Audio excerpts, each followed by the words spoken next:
ang ilang sa mga description ay binibigay sa UFO ay a vehicle of ascension. Ano yung ascension scenario ba yun? Ano yun sa mga hindi familiar doon? Well, I could only speak of my experience sa aking pagsasaliksik. Of course, naging bahagi po during the early years o the earliest year nung aking pagsasaliksik si Sir Jimmy Licao ko. Wala pa ko yun sa idea ko kung ano yung ascension na yan at kung ano ang relationship ng UFO at napunta ka dun sa usaping ascension at hanggang spirituality thing, no? Yes. So, paano napunta doon? Paano na ating mahalin tulad? Well, sa aking experience, sa kakahanap mo kung saan sila nanggaling, of course, taliwas doon sa sinasabi sa Hollywood na nanggaling sa planetang ganito, planetang ganyan. Doon ka lang iikot. Hindi ka na aalis doon kung yun ang paniniwala mo. Pero kung if you dig deeper, lalaliman mo pang iyong pag-unawa o paghahanap, malalaman mo na it goes back to the source. Yes. Which is the EL, no? At sino ang source? Walang iba kundi ang Diyos o ang may kapal o ang may gawa at may likha sa atin. Sa pamamagitan ng iyong paghahanap, na-increase naman, nagkakaroon ka naman ng spiritual advancement. Okay. So, during this mga ascension process nito, sinasabi nila na yung energy na bumababa sa ating sa mundong ito, sa daigdig na ito ay napakalakas at ito ang dahilan kung bakit tayo bilang mga tao, ang ating uloy na nakaharap sa langit, hahanapin natin yung mga bagay na nandun sa kalangitan. Wow. Yan. It's very philosophical. Reverend na Israel. Pwede rin. Pero sa laki ng universe kasi, parang ang conceited naman kasing isipin tayo lang ang nag-exist. I mean, logically, di ba? Ang rang planet, ang laki ng galaxy. Para isipin mo na parang we're the only people na nag-exist. It doesn't seem logical na tayo lamang yan. Next question dito, Charmaine and Tony. Ask ko lang po, bakit ang NASA, that is National Aeronautics and Space Administration ng Amerika, why is NASA denying UFO encounters? Kadami-dami namang sightings na ito, sabi ni Jay o Jae of Rizal. Buti hindi naging T, ano? Jae of Rizal.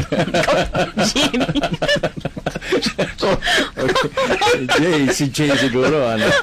Sorry po sa mga makain. So, tungkol dito sa katanungan mo, ang NASA, of course, is very highly dependent on funding, no? Kung aminin siguro nila ang mga bagay tungkol sa UFOs, baka ma-defeat yung pagsisikap nilang makakuha ng funding galing sa federal government ng Amerika. Aking analogy lang ito. Bakit? Kung ang UFO ay isang vehicle of ascension, a vehicle towards spiritual advancement, sa tingin mo kaya magkakaroon ka pa rin ng interest doon sa materialismong bagay. Unti-unti na rin itong mawawala. Magkakaroon ka na rin ng denouement doon sa physical interest mo in pursuit of your spiritual advancement. Kaya, kung ang inahabol mo rito ay puro pang materialismo, of course, discard mo yan. Ano ang takitin sa UFOs? Let me just comment something here about NASA. I think we should seriously consider, NASA has a history of constant denial, when in the 1970s or 70s ba yan, when the sixth man on the moon, si Edgar Mitchell went to the moon, there was a spacecraft that followed his Apollo aircraft up to the moon. He reported to NASA, merong isang aircraft ito ba'y atin or enemy? Sabi ni Edgar Mitchell, medyo siya. NASA said, it's not ours, but shut up. in a way, they said, shut up. So he did not talk about it. It was only afterwards that Edgar Mitchell, when he founded an organization to investigate these kind of things, na sinabi niya na talaga magkaroon, it was followed, the spacecraft followed him from the Earth to the moon. NASA denied it. NASA denied that. Second, when the Mars, when a space probe passed Mars, there was a picture of an image of a face, NASA, according to people, said, bakit merong parang napaka-massive face on the surface of the Mars? Sabi ng NASA, hindi yan phased. It's only a play of shadow and light. Somebody contested that. He measured the proportions from based on the satellite, or satellite, whatever you call that. No? Yeah. It was so massive, it could not have been natural formation. It was, well, we didn't say man-made, but it was made by somebody. Up to now, NASA has been denying that. So I cannot, I can understand why NASA is still denying. Well, perhaps siguro din Sir Jimmy, dahil gusto nila na ma-maintain yung kanilang stature or status na supremacy when it comes to space exploration. Perhaps they don't want na ma-defeat sila kapag ma-defeat ang kanilang mga purposes, mga aims, objectives, whatever that may be. Kapag sinabi na meron pang mga advanced civilization kaysa sa atin. Saka yung mga sa New Mexico, di ba maraming mga ganyan, mga Roswell ba yun?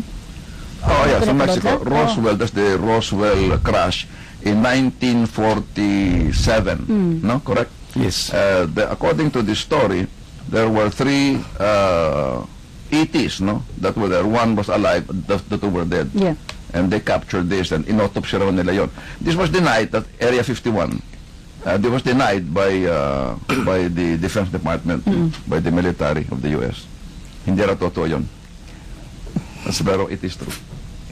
Anyway, meron pong mga question dito. Would you like to read the next one? Sabi nga, sabi ni Ternate of Caloocan, maybe UFO is just UFO, said Johnny M. Sa Roma, chapter 8, verse 39. Other beings po, nakasulat ang Biblia tag. Medyo hindi ko maano yun kanyang message. Spirit, space, animals lang siguro po yun. Well, yan ang kanyang belief, no? Dahil marami mga paniniwala. So, dali pa lamang kayong babalik. Kalipas lang, ilang pataraspas. Magbabalik si Jimmy Licao sa Inner Mind sa DZMM. Hey girl! Bagong shoes? Yeah! Bagay sa'yo! Dress mo, bago no? Yep, bagay sa'yo. Uy, yung pimple mo, bago na naman. Yeah. Di bagay sa'yo. Ang bagay sa pimples? Eskinol Deep Cleanser. It contains micro-cleanse antibacterial formula that removes dirt na di kaya ng kahit 2 sabunan. Girl! Long time no see! Oo nga! Uy, bagay sa'yo walang pimple. I know, right? Pag Eskinol Skin, truly clean. As we age, our body's ability to absorb nutrients decreases. Kaya sabi nito, drink Ensure every day. Ensure has SOS to help absorb nutrients better to help us last all day. Stay healthy. Live fully. Drink Ensure every day. Diarrhea? Diarrhea? May dulot yang dehydration. May dulot yang dehydration. Tama na yung doble-doble problema na dulot ng diarrhea. Mag-Multi-Defense Diatabs. Stops diarrhea para stop din ang further dehydration. Mag-Multi-Defense Diatabs. Loperamide is the generic name of this. Consult your doctor. Dial 633 meet